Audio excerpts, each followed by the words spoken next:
On a task number 21 for advanced level Desmos tasks, we've got graph with constraints. Let's see what this one's all about. Use a restriction to graph a line or a curve only in the first quadrant.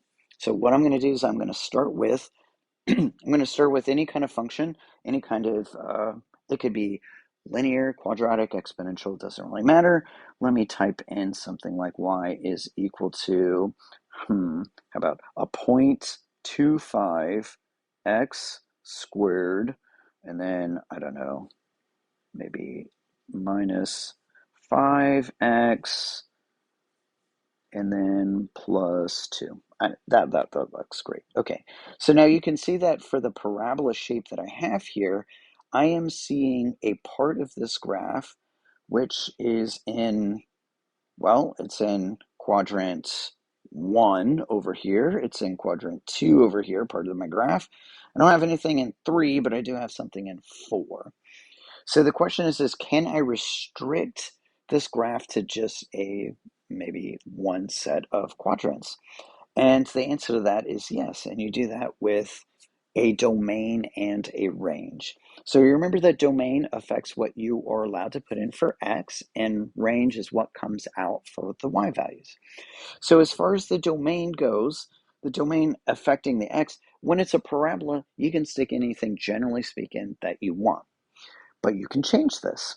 And the way that you change it is you put your cursor to the left of your entire function there, and you hit yourself some curly brackets on your keypad, on your keyboard there. The curly brackets are to the right of P.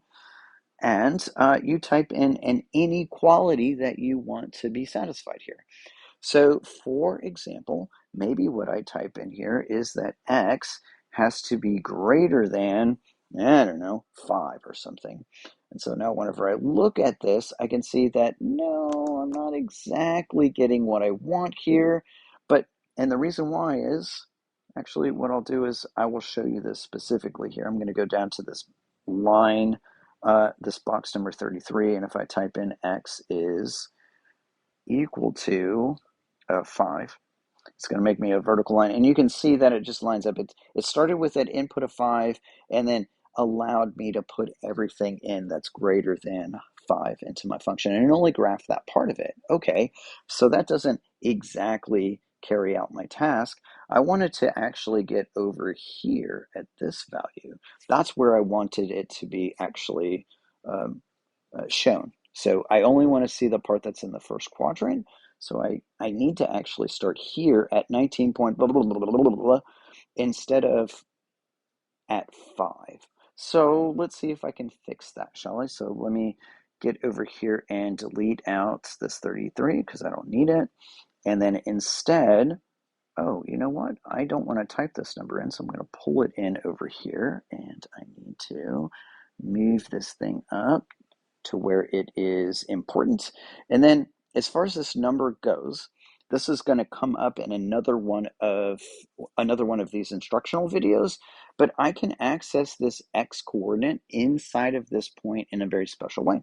What you do is you name the point, and I'm going to name it with a capital letter, I guess P, and you set it equal to that. And for example, if I just go to another box and I type in a capital P, it gives me the whole ordered pair. But maybe I don't want the whole ordered pair. Maybe what I want is just the x coordinate. To get the x coordinate, it's super easy. All you got to do is type dot x. And it gives me, you can see just the x coordinate. If you wanted just the y coordinate, you do a dot y, and you can see it pulls up a 0. Okay, so let me go back to my little x that's there. So this is a variable that holds that x value for me. It's just like in our TI calculators, taking a number and storing it as x so that we can access it later. So what I can do is just go right up here to my function on line number 32. Instead of there being a 5 there, maybe I do this capital P. And I do believe Desmos is case sensitive, so a capital P and a lowercase p wouldn't be the same thing. And then put a dot and then an x there. All right, and so now you can see that the only part of this graph that I'm seeing is, in fact, the part that's in quadrant 1. Okay, now there was another part of this That was over here. I'm pretty sure. So here, let me do a little investigation. And I am going to duplicate this equation here. So let's duplicate it by hitting the little duplicate icon. And I'm going to change the color of this one. Maybe. Okay, change the color. Maybe this one's red. And I'm going to delete out the condition here so I can see what the whole thing was. Okay, so you can see that I do have another part of my graph that I kind of want to be able to see. And so over here at the y-intercept, the x value is 2, and that makes sense because uh, the, what did I say? Did I say x-intercept? Okay, let me rewind the tape again.